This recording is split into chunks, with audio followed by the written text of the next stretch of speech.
In this second video for the Unit 3 Section 1 notes, we're going to talk about how to identify different types of chemical bonds.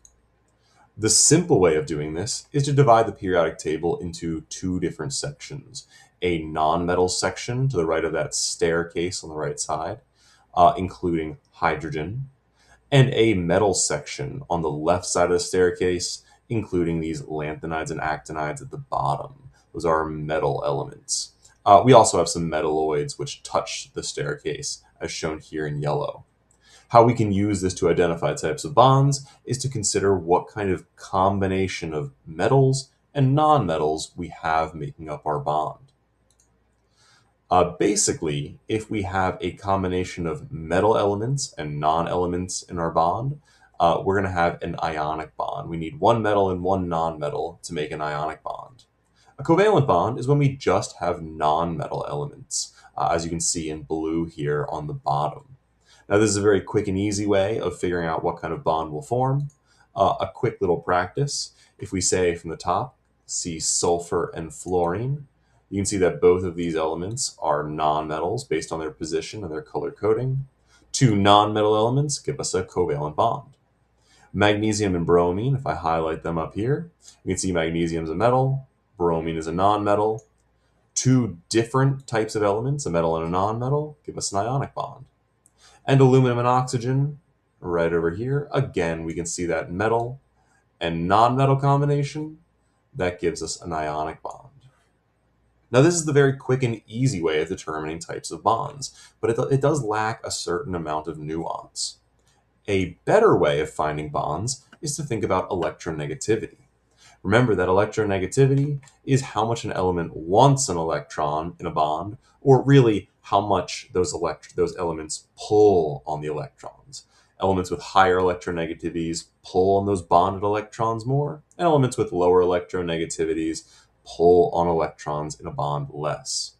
And remember, the trend for electronegativity is as we go up the periodic table, electronegativity increases, and as we go to the right, electronegativity increases as well. However, noble gases, they're stable. They don't really pull on electrons in a bond. In fact, they don't really form bonds, so we say they don't have electronegativities. This gives us fluorine as being our element with the highest electronegativity. It'll pull on bonded electrons the most. And francium being our element with the least electronegativity, it'll pull on electrons in a bond less. So that being said, we have a different few situations based on electronegativity. But first, notice that one element's electronegativity doesn't tell us all about the bond.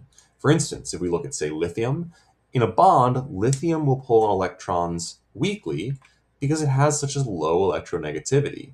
But if we say pair lithium with oxygen, which pulls on the bonded electrons a lot more strongly, because oxygen is pulling so much more strongly, we would say this would form an ionic bond. Oxygen would take lithium's electron. In a different scenario, where we say bond an oxygen atom to an oxygen atom, they're both going to pull strongly on those electrons in the bond, but they're pulling equally. So in this case, they're going to end up sharing and forming a covalent bond because the strength of their pulls is basically equal. Now, when it comes to using electronegativity, we really have three different situations. The first situation is ionic, where we have a super great difference in electronegativity, as shown by this delta En here. When the difference in the atom's electronegativities is greater than or equal to 1.8, we say the electrons are completely transferred from one element to the other, and that forms our ionic bond. In the opposite situation, when the difference in electronegativity is less than or equal to 0.4, we say that those atoms are more or less sharing their electrons equally, and we therefore have a covalent bond. However, if our electronegativity falls between 0.4 and 1.8, if the difference is between those two numbers, our electrons are shared unequally, and we call that a polar covalent bond. One atom is basically taking the electrons a little more than the other, so it feels the effect of them more. We have positives and negatives, even though the electrons are being shared. So how do we use these three situations? Well, we basically do the same thing as we did with metals and nonmetals. We find our elements, say fluorine and sulfur to start. We figure out what the difference in their electronegativities is. So if I consider a sulfur-fluorine bond, and I ask what is the difference in electronegativity, or delta En, I have to find the difference in these numbers. Now, it doesn't really matter which element you choose first. I know I wrote sulfur fluorine. I'm actually going to do fluorine, the larger, minus the smaller, just to keep my number positive. So fluorine minus the electronegativity of sulfur gives us 1.5. And remember, that's the difference in their pull.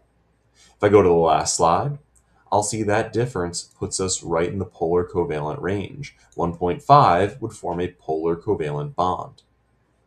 So in this case, sulfur and fluorine would form a polar covalent bond. If I look at, say, magnesium and bromine, my next example, a metal and a nonmetal, if I were to do this difference in electronegativities, magnesium, bromine, their delta En, or the difference in their electronegativities, is the larger minus the smaller, although it's all about the size of the difference, not necessarily the sign. And the difference here would be 1.6. Again, this puts us right in that polar covalent range for magnesium and bromine. And in our last example, aluminum and oxygen, we can say the difference of electronegativities there between aluminum and oxygen is going to be 3.5 minus 1.5.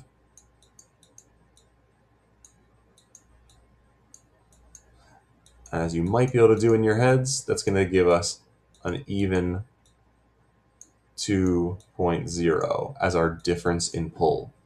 Now this difference is super great. If I go back to the last slide, I'll see that puts us right in that ionic range, greater than or equal to 1.8.